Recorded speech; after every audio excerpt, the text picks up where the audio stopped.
اہل لغت نے الہ یا اللہ کا معنی معبود سے کیا ہے، لیکن یہ محض ایک لغوی معنی ہے، یہ محض ایک لغوی معنی ہے۔ اور ایک مسلمہ اصول خوب اچھی طرح یاد کر لینا چاہیے، لغت اور اصطلاحی معنی جب دونوں میں مطابقت ہو تو وہ نور علی نور ہے، لیکن لغوی معنی اور اصطلاحی معنی میں مطابقت نہ ہو تو لغوی معنی ترک کر دیا جاتا ہے۔ اس کی بے شمار مثالیں قرآن میں اور احادیث میں موجود ہیں۔ تو یہ 7واں اعتراض ہے، یہ مسلمہ اصول ہے کہ لغوی معنی اور اصطلاحی معنی میں مطابقت نہ ہو تو لغوی معنی چھوڑ دیا جائے گا، کسی بھی اہل علم کا اس میں اختلاف موجود نہیں ہے۔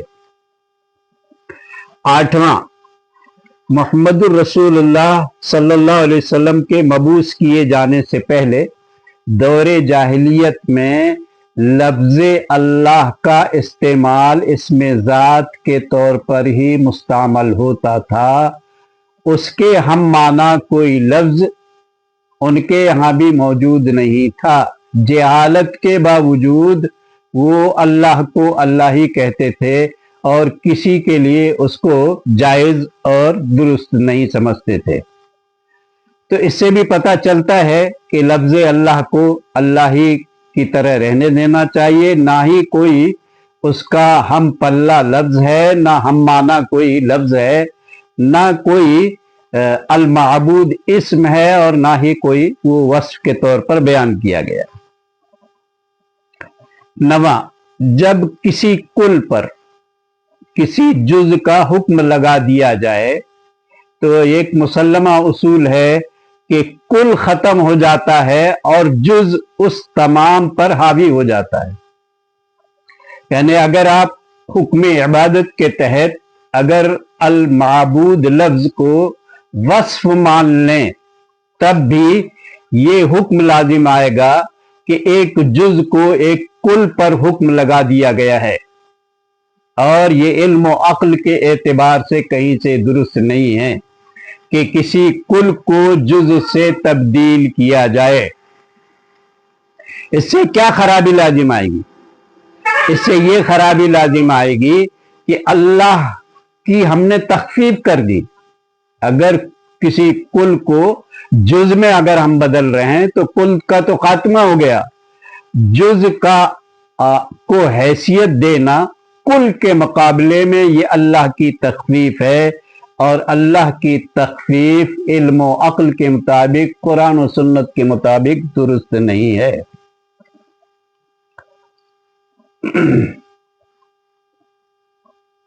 10واں اعتراض، اللہ ایک کل ہے، کل کو جز میں بدلنے سے اللہ کی تخفیف لازم آئے گی۔ کسی کو بھی یہ حق نہیں پہنچتا ہے کہ اللہ کی اسم ذات کے ساتھ اس طرح کی جرات کرے۔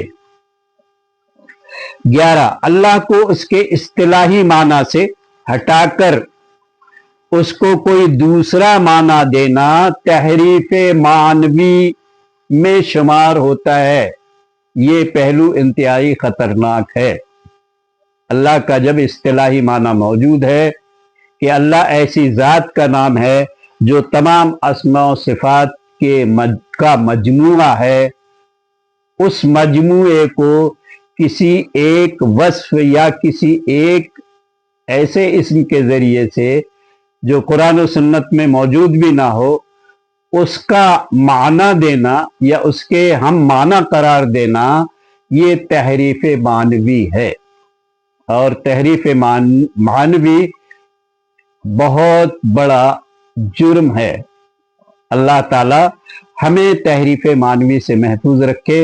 یہ چند میرے تحفظات تھے، اہل علم اس کی طرف توجہ دیں گے، اور مجھے امید ہے کہ اگر مجھ سے کہیں غلطی ہوئی ہے تو میری رہنمائی فرمائیں گے، وگرنہ اللہ کے تعارف کے خاطر ہمیں ہمارا یہ سوال آپ تمام اہل علم کو قبول کر لینا چاہیے۔ اللہ تعالی ہمیں صحیح فہم سے، اللہ کی معرفت سے، اللہ کے صحیح فہم سے ہمیں آشنا کرے، آمین۔